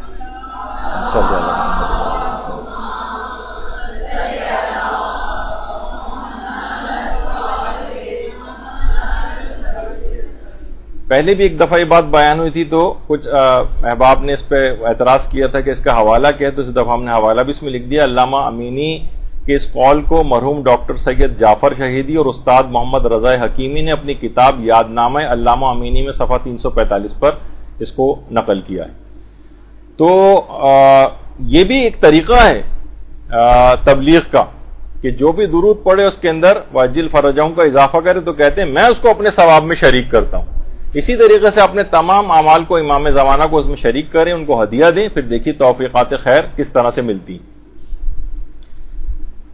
تو وہ فرماتے تھے کہ ظاہری اور باطنی پستیوں سے اگر کوئی شخص نکلنا چاہے تو اس کے لیے جو کنجی ہے اور مفتاح توفیقات ہے وہ نماز شب ہے. ہم دیکھیے گناہوں کی وجہ سے تو امام زمانہ تک ہماری رسائی نہیں ہو پا رہی ہے نا, تو یہ فرماتے تھے کہ نماز شب کے اگر پابند ہو جائیں تو یہ ظاہری اور باطنی دونوں پستیوں سے آپ نکل جائیں گے اور اس کے نتیجے میں امام زمانہ سے مربوط ہو جائیں گے. تو دیکھیے اصلاً یہ کہ بعض اوقات ہم اس بات کو سمجھتے نہیں ہیں، کیونکہ جب تک توبہ نہیں کریں گے گناہوں سے تب تک امام زمانہ کے لیے تیار نہیں ہو سکیں گے. یہی تمام علماء اب تک کہتے آئے ہیں کہ واحد طریقہ گناہوں سے اپنے آپ کو بچانا ہے کہ جس سے امام زمانہ کے ہم قریب ہو سکتے ہیں. توبہ اگر کر لیں گے، بعض اوقات ہم اپنے طور پر یہ سوچتے ہیں کہ کہاں ہم کیسے امام زمانہ کے قریب ہو سکتے ہیں. اپنے آپ کو بہت انسان بعض اوقات کمتر سمجھنے لگتا ہے اور گناہوں کے باعث سمجھ میں بھی یہی آتا ہے. لیکن اگر وہ اپنے اندر حقیقتاً انسان کے اندر اتنی استعداد رکھی گئی ہے، اگر وہ چاہے تو خود کو اعلیٰ علیین پر لے جا سکتا ہے پرواز کر کے، اور یہی انسان اگر قوس نزولی کے اوپر اتر آئے تو یہ اسفلا سافلین کی اتھاہ گہرائیوں کے اندر جا گرتا ہے، بلکہ جانوروں سے بھی پست ہو جاتا ہے. دیکھا جائے تو کتے اور سور جو ہیں یہ ہمیشہ جہنم میں نہیں رہیں گے، بلکہ جہنم میں آئیں گے ہی نہیں. لیکن جو شقی اور ظالم ہیں یہ اتنے پست ہو گئے ہیں کہ کتے اور سور بھی جہنم میں نہیں آ رہے، لیکن یہ ہمیشہ جہنم کی آگ میں جلیں گے، اتنے زیادہ پست ہو جائیں گے. تو اگر کوئی شخص اس ترک گناہان کرے، اپنی اتنی کردار کے اندر بلندی پیدا کرے، تو بڑی کرامات کا ظہور اس سے ہونے لگتا ہے. آپ نے سنا ہوگا آیت اللہ سید عبد الکریم حائری، جنہوں نے حوزہ علمیہ قم کو قائم کیا تھا، وہ یہ فرماتے تھے، یعنی اتنی استعداد و صلاحیت پیدا ہو گئی تھی، وہ فرماتے تھے اگر کوئی شخص میرے پاس تھوڑی دیر بھی وقت گزار لے تو میں یہ جان لیتا ہوں کہ اس میں کتنی علمی صلاحیت ہے، کتنی قابلیت ہے، کتنا اس نے درس پڑھا ہوا ہے، اس کی دینی معلومات کتنی. تمام علماء حتیٰ کہ عرفا تک کا یہ کہنا ہے کہ یہ دعویٰ کرنا آسان نہیں ہے. کوئی بہت بڑے مقام پر فائز شخص یہ دعویٰ کر سکتا ہے، کسی کو دیکھے اور اس کی علمی صلاحیت کا پتہ چلا لے. تو یہ دیکھیے یہ تمام چیزیں کیا ہیں، یہ ارتباط کو پیدا کرتی ہیں. ان کا بھی ارتباط اتنا زیادہ تھا کہ آیت اللہ عبد الکریم حائری جس وقت نماز پڑھاتے تھے تو سید الشہداء کی یاد کو تازہ کرنے کے لیے اور تب ان سے توسل کیا کرتے تھے، اور اس کے لیے اصلی خاک شفا کی بنی ہوئی ایک تسبیح کو اپنے امامے کے اوپر رکھ کے نماز پڑھاتے تھے. ان کے امامے کے اوپر جو نظر آ رہی یہ خاک شفا کی تسبیح. تو ائمہ سے توسل کے ساتھ وہی تھا نا، جیسے آپ کی خدمت میں بھی اس سے پہلے بیان ہوا کہ بارگاہ خداوندی میں حاضری تو کسی بزرگ کے ساتھ سہارا لے کر کسی بارگاہ میں حاضری ہوگی تو اکرام ملے گا وہاں پر، اور کمیاں ہماری جو ہیں اس کے باوجود ہمیں قبول کیا جائے گا. آیت اللہ وحید خراسانی ایک بات اور بھی فرماتے ہیں کہ دیکھیے وہ کہتے ہیں ارتباط امام زمانہ سے کیسے مضبوط ہوگا. ایک تو ہوگا تقوی سے، جتنا تقوی زیادہ ہوگا، کیونکہ فرماتے ہیں امام زمانہ علیہ السلام عصمت کبریٰ کے حامل، تو یہ کیسے ممکن ہے کہ ان سے ارتباط بھی اگر کوئی شخص کرنا چاہے وہ بغیر تقوی کے ہی ارتباط کر لے. ہم مقام عصمت پہ تو خود تو فائز نہیں ہو سکتے، دیکھا جائے تو کوئی مماثلت تو چیز ہونی چاہیے نا امام زمانہ سے اور ہمارے درمیان. ایک گناہوں کے اندر مبتلا غلاظتوں کے ساتھ اور ایک پاک و پاکیزگی کی انتہائی صفات کے حامل شخص سے کیسے ان کا آپس میں تعلق و خاطر ہوگا. وہ فرماتے ہیں تقوی کے ذریعے. کم سے کم عصمت پہ فائز نہیں ہو سکتے لیکن متقی تو بن سکتے ہیں، کیونکہ امام کے پاس ہے عصمت کبریٰ. تو جس قدر آپ گناہوں سے دور ہوتی جائیں گی اسی قدر امام زمانہ سے قریب ہوتی جائیں گی. تو ایک تو طریقہ یہی ہے جو کہ سب سے مین ہے کہ انسان تقوی اختیار کرے. دوسرا فرماتے ہیں تلاوت قرآن، جس قدر بھی ممکن ہو سکے. جیسے کہ ابھی آپ نے سنا کہ تلاوت قرآن کو ہدیہ کرو، اور یہی کہ 11 مرتبہ سورہ توحید یہ تو آپ بنا لیں. یہ تو ذاتی طور پہ بھی میں نے اس کو تجربہ کر کے دیکھا، ایسی یعنی آپ سوچیں کہ آپ کو حاصل ہوں گی چیزیں کہ آپ خود حیران ہو جائیں گے کہ اس سے پہلے تو کبھی مجھے ان چیزوں کی توفیق نہیں تھی کہ جو اب حاصل ہونے لگی. یہ واقعتاً بہت مجرب طریقہ آیت اللہ وحید خراسانی نے بتایا ہے، اور یہ آپ کے تمام اعمال کو نورانی کر دے گا یہ طریقہ. اور دیکھیں گناہوں سے اصلاً دور ہونا ہی امام کی رضائیت پیدا کر سکتا ہے. جیسے کوئی آ کر لوگ کہتے تھے نا عبد اللہ بہجت سے بھی کہ ہم زیارت کرنا چاہتے ہیں امام کی، تو کہتے تھے بھائی زیارت پہ اتنا اصرار کیوں کرتے ہو، اصل چیز ہے امام کا راضی ہونا. اور ایک دفعہ اور انہوں نے اس میں بھی کہا تھا اپنے کہ اگر صرف زیارت کرنا اور دیکھنے کی حد تک بات ہے تو شمر بھی دیکھ رہا تھا امام کو. دیکھنے تو کفار و مشرکین بھی رسول اللہ کو دیکھتے تھے. تو اصلاً معلوم ہونا چاہیے کہ کسی بھی شخص سے امام علیہ السلام راضی ہو جائیں یا ان کی زیارت سے کہیں، زیارت بھی بہت بڑی فضیلت ہے لیکن اصلاً امام کا راضی ہونا. اور ویسے قرنی نے کبھی رسول کی زیارت نہیں کی تھی، لیکن پیغمبر ایسے ہی ان سے اظہار کیا تھا کہ کبھی دیکھ بھی نہیں پائے تھے، لیکن جب یمن واپس چلے گئے تھے تو پیغمبر نے کہا تھا کہ مجھے یمن سے خدائے رحمان کی خوشبو آتی، اور ویسے قرنی. تو بہرحال یہ تمام چیزیں ایسی ہیں کہ جن کو دماغ میں رکھنا چاہیے. اچھا، پھر اس کے بعد امام زمانہ سے ارتباط کا ایک اور اہم طریقہ یہ ہے کہ آج کل کا جو غیبت کا دور ہے یہ شبہات کا دور ہے، یہ شکوک و شبہات کا دور ہے. یہاں آپ دیکھیں، جتنے میں تو یہ دیکھتا ہوں کہ وہ افراد جو کہ آج کل سوشل میڈیا وغیرہ سے دور ہیں، ان کے اندر ایمان، اعتماد، یقین یہ زیادہ ہے بنسبت اس کے کہ جنہوں نے اپنے آپ کو اس سوشل میڈیا کے ذریعے اپنی مہار اس کے ہاتھ میں دے دی. روزانہ کی بنیاد پر ہم دیکھتے ہیں شبہات ایجاد کیے جا رہے ہیں. بہت سارے فیس بک پیجز ایسے ہیں جو کہ بہت ساری چیزوں کو مشکوک بناتے ہیں. یہ فضیلت بھی امام کی مشکوک ہے، یہ بھی فضیلت مشکوک ہے، یہ روایت مشکوک ہے، یہ روایت ضعیف ہے، یہ زیارت ضعیف ہے، یہ دعا ضعیف ہے، حتیٰ کہ مسلمہ جو عقائد ہیں ان کو بھی ضعیف بنا کے پیش کیا جا رہا ہے. تو کمزور عقیدے کے حامل افراد وہ بیچارے گمراہ ہو جاتے ہیں، کمزور پڑ جاتے ہیں. یہ بھی فضیلت شرک ہے، یہ فضیلت غلو ہے، یعنی ہر وقت یہ دعا، یہ زیارت، یہ تمام چیزیں سے بہت سے بوجھ بجکڑ قسم کے افراد بھی ہر شخص اس کے اندر آگے بڑھ کے اپنا حصہ جو ہے ڈال رہا ہے. بھانت بھانت کی اس کے اندر بولیاں بولی جا رہی ہیں. تو ان عقائد کے شبہات سے نکلنے کا ظاہر انسان استعمال کرتا ہے ان تمام چیزوں کو. تو عقائد کی شبہات سے نکلنے کا علماء نے ایک طریقہ بتایا، بلکہ دو طریقے ہیں. ایک تو طریقہ دیکھیے بہرحال یہ ہے کہ صرف اور صرف مراجع عالم کے عقائد اور نظریات وہ آپ صرف معلوم کریں. یہاں پہ ہر شخص مثلا سپر اسٹور موجود ہے، اس کے باوجود بھی آپ باہر چھابڑی والے سے کوئی چیز اگر خریدیں تو آپ کو کہا جائے گا کہ اچھی بہتر جگہ سے لیتے، بنسبت اس سے آپ نے کوئی گندی سندی مضر صحت چیز خرید لی. تو یہ علماء اور مراجع یہ سب سے زیادہ اس بات کی صلاحیت رکھتے ہیں. تو آپ ہمیشہ نظریات اور عقائد میں انہی کی باتوں کو دیکھیں، عام کسی چھوٹے موٹے سوشل میڈیا پہ بیٹھنے والے کسی آدمی کی باتوں کے اوپر نہ جائیں. یہی وجہ ہے کہ دیکھیے زمانے غیبت میں یہ جو دعا ہے، یا اللہ یا رحمان یا رحیم یا مقلب القلوب ثبت قلبی علی دینک یا ثبت قلوبنا علی دینک، اگر سب لوگوں کے لیے دعا کریں تو اس کی تاکید کیوں ہے آخری زمانے میں؟ کیونکہ شبہات بہت زیادہ ایجاد کیے جائیں گے، لوگوں کے عقیدے کو خراب کیا جائے گا، امام زمانہ پہ مشکوک ان کو بنایا جائے گا. اور دیکھیے بہت زیادہ اس بات کی اہمیت ہے کہ اس دعا کو بھی آپ کوشش کریں کہ اپنی نمازوں کے واجب نمازوں کے قنوت تک کے اندر اس دعا کو پڑھیں، کیونکہ یہ بہت زیادہ شبہات آج کل ایجاد ہو رہے ہیں. اس لحاظ سے بہت ضرورت ہے اس بات کی، اور ایمان انسان بچا کے کامیابی کے ساتھ لے جائے، یہ بہت ضروری. یہی وجہ ہے کہ شب ہجرت جب حضرت امیر نے پیغمبر اسلام سے جو جملہ ارشاد فرمایا تھا کہ یا رسول اللہ وذالک فی سلامت من دینی، کیا میرا دین سلامت رہے گا؟ پیغمبر نے کہا ہاں تمہارا دین سلامت رہے گا. تو یعنی ہمیں پیغام دیا جا رہا ہے کہ دین کی سلامتی، عقیدے کی سلامتی کتنی زیادہ ضروری. تو اس دعا، وہ جو دعا ہے یا اللہ یا رحمان یا رحیم، اس کو آپ عقائد کے شبہات سے نکلنے کے لیے اور امام زمانہ پہ اپنے یقین کو بڑھانے کے لیے اس کو پڑھیں آپ. اور مراجع اور علماء کے جو ہمیشہ نظریات اور عقائد کو جو دیکھا کریں. اور جب بھی کوئی چیز پڑھیں، علماء ایک بہت ہی اچھی بات یہ بیان فرماتے ہیں کہ جب بھی عقائد کے لحاظ سے کوئی آپ بحث پڑھیں، عقائد کے لحاظ سے کوئی چیز پڑھیں جس کے اندر بہت ساری بحثیں ہوں اور شکوک و شبہات پیدا ہو سکتے ہوں، تو آپ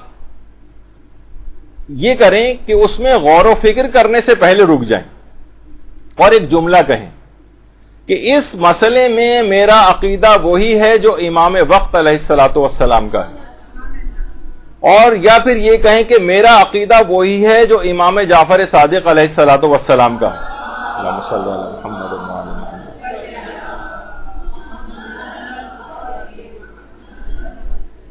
اس کے بعد آپ غور و فکر کریں تو اس کے بعد کوئی شبہات ایجاد نہیں ہوں گے اور آپ کوئی غلط عقیدہ نہیں بنا سکیں گی، اور آپ کا عقیدہ بالکل محفوظ ہو جائے گا اور اس کا بیمہ ہو جائے گا.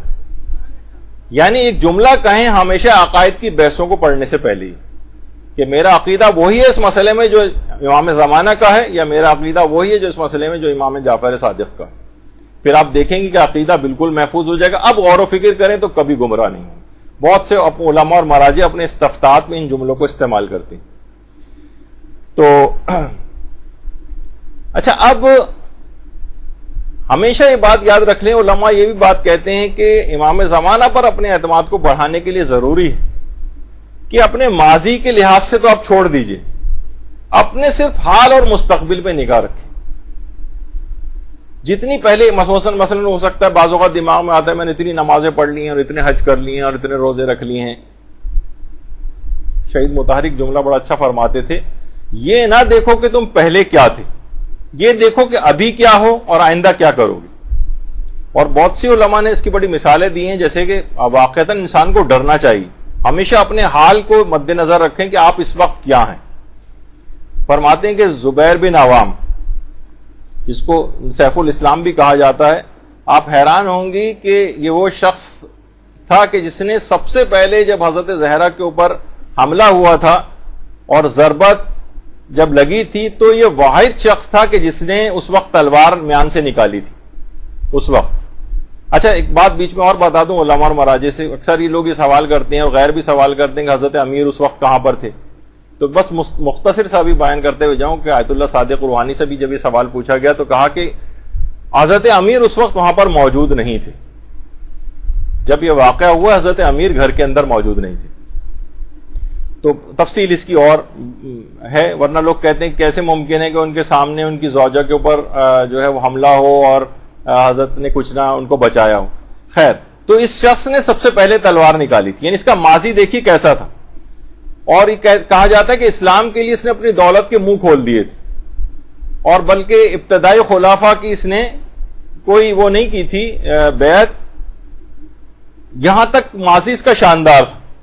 اور اس کے بعد کیا ہوا، حال کے اندر کیا ہوا، جس وقت اس نے یہاں تک عہد شکنی کی امیر المومنین سے، اور جنگ جمل میں طلحہ اور زبیر اور جو جنگ کرنے والے افراد آئے تھے ان کے ساتھ جا کر مل گیا، یہاں تک کہ جنگ جمل میں ہی مولا کے لشکر کے ہاتھوں قتل ہو گیا. یعنی ماضی کیسا تھا اور اس نے اپنا کیا حشر کر لیا.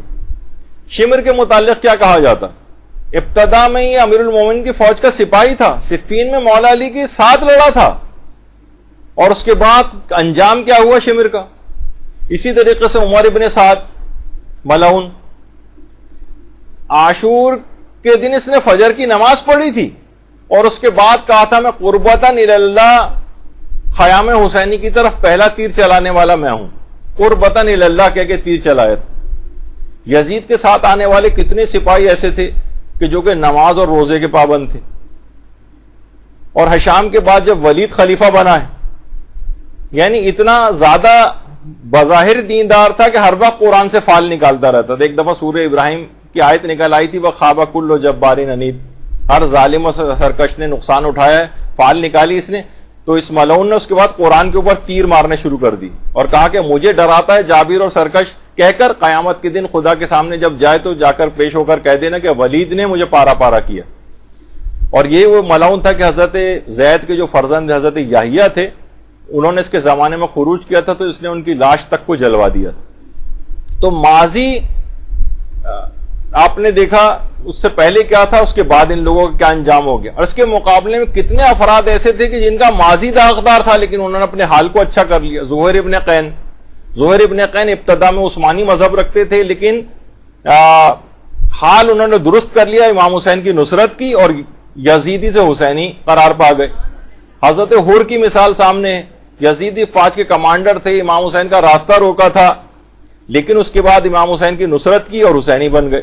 یہی وجہ ہے کہ امام خمینی بھی یہ بات فرماتے تھے کہ دیکھو حال میں ماضی کو مت دیکھو، حال اور اپنے مستقبل کو ہمیشہ دیکھا کرو. معیار انسان کا حال ہے اور اس کا اختتام. ماضی اگر داغدار بھی ہو تو توبہ کرو، اس سے نجات حاصل کرو، اور اس کے بعد کیونکہ فرماتے ہیں کہ چاہے ماضی کسی امام زادے کا ہی کیوں نہ ہو، جیسے چھٹے امام کے بیٹے عبداللہ افتاح سگے بیٹے تھے لیکن دعویٰ امامت کر لیا، مردود قرار پا گئے. اور زہیر اور حر کی طرح سے داغدار ماضی بھی ہے لیکن حال کو اچھا کر لیا، کردار کو اچھا بنا لیا، تو آپ نے دیکھا کہ کتنے بڑے مقامات کو حاصل کیا.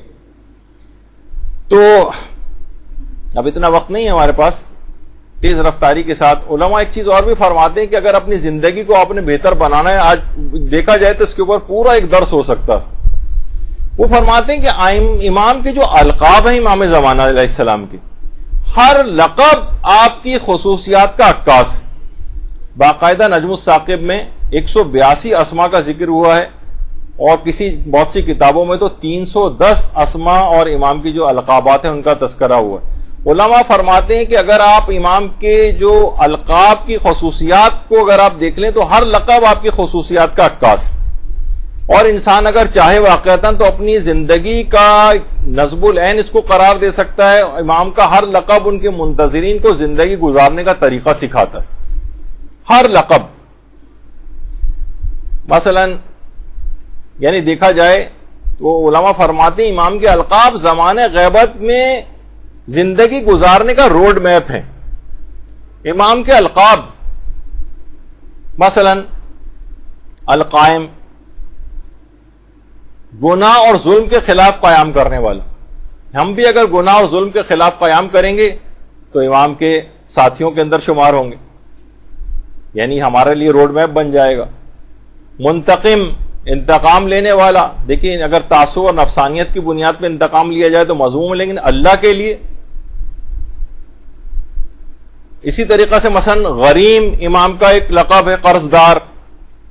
غریم یعنی اپنے اوپر احکام خداوندی کو امام قرض دار کی طرح سے سمجھتے ہیں. جس طرح قرض دار ہمیشہ بے چین رہتا ہے کہ میں اپنے قرضے کو کیسے ادا کروں, اس طریقے سے امام بے چین رہتے ہیں, اس وجہ سے ان کا ایک لقب غریم ہے. تو ہمیں بھی چاہیے کہ ہم اپنے گھر پر اپنے خود پر خدائی احکامات کو نافذ کرنے کے لیے ہمیشہ بے چین اور بے قرار رہیں. روڈ میپ ہے, القاب کو دیکھیے, اپنے اوپر نافذ کر لیجئے اس کو. یہ بھی وجہ ہے کہ آیت اللہ طباطبائی سے ایک دفعہ کسی نے پوچھا تھا کہ آپ یہ بتائیے کہ ہمیں آخر امام زمانہ کی زیارت کیوں نہیں ہوتی. فرمایا کہ ایسا کرو, چہرے کو دیوار کی طرف کر لو. اس نے چہرہ دیوار کی طرف کر لیا. کہا کہ آپ بتاؤ کہ مجھے دیکھ رہے ہو؟ کہا کہ نہیں. کہا کہ تم نے بھی, ہم نے یہ کر لیا ہے کہ گناہوں اور نافرمانیوں کو انجام دے کر مولا کی طرف پیٹ کر کے بیٹھ گئے.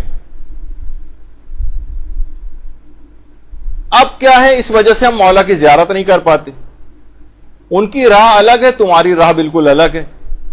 جو راستہ انہوں نے بتایا ہے تم اس کے بالکل برخلاف چل رہے ہو, تو آخر تم پھر کس طرح سے اس کے اوپر یعنی امام کی کیسے تم زیارت کر سکو گے.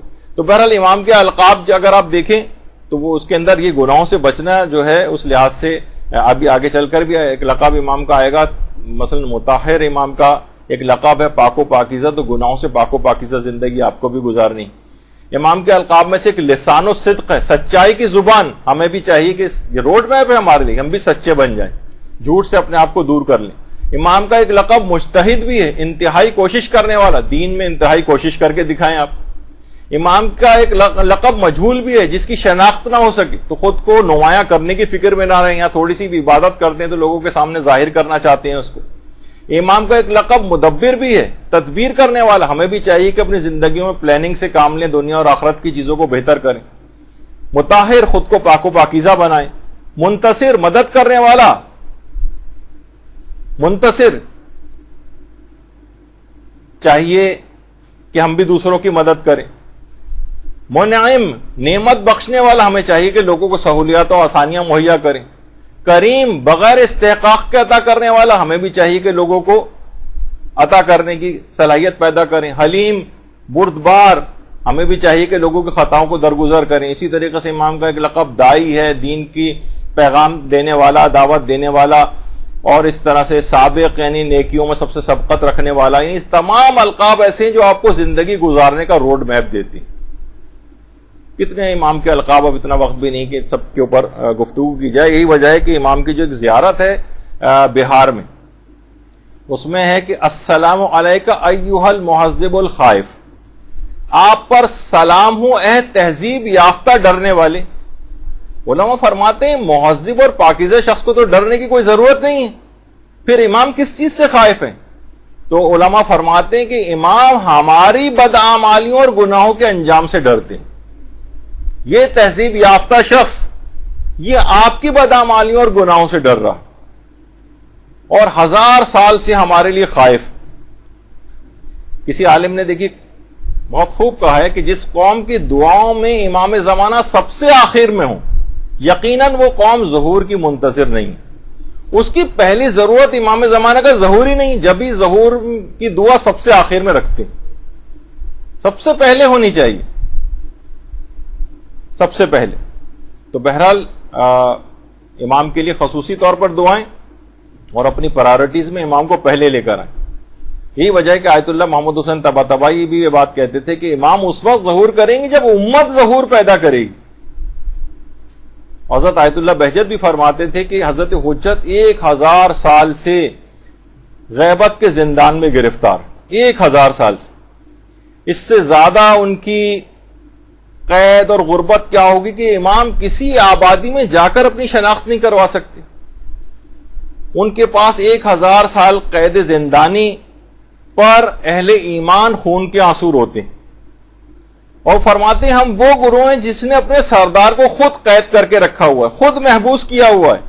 گناہوں کی مسلسل انجام دہی سے انصار کی کمی کو انجام دے کر امام کے ظہور کو ڈیلے کیا ہوا ہے اور امام کی قید کو بڑھایا ہوا ہے.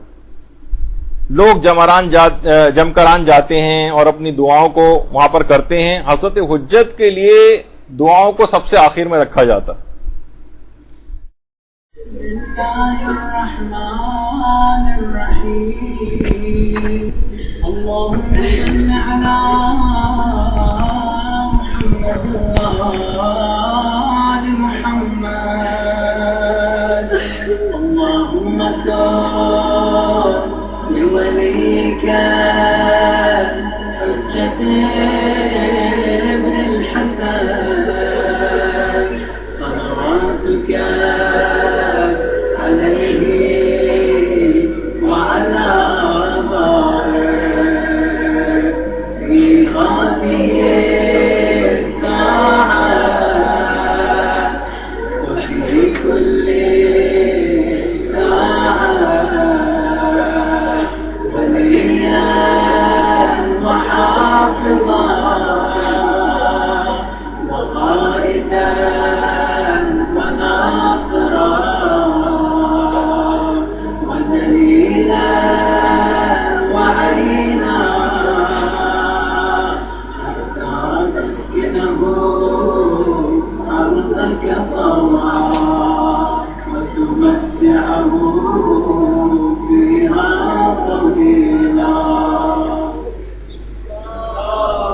برحمتك يا أرحم الراحمين وصلى الله على محمد وآله الطاهرين.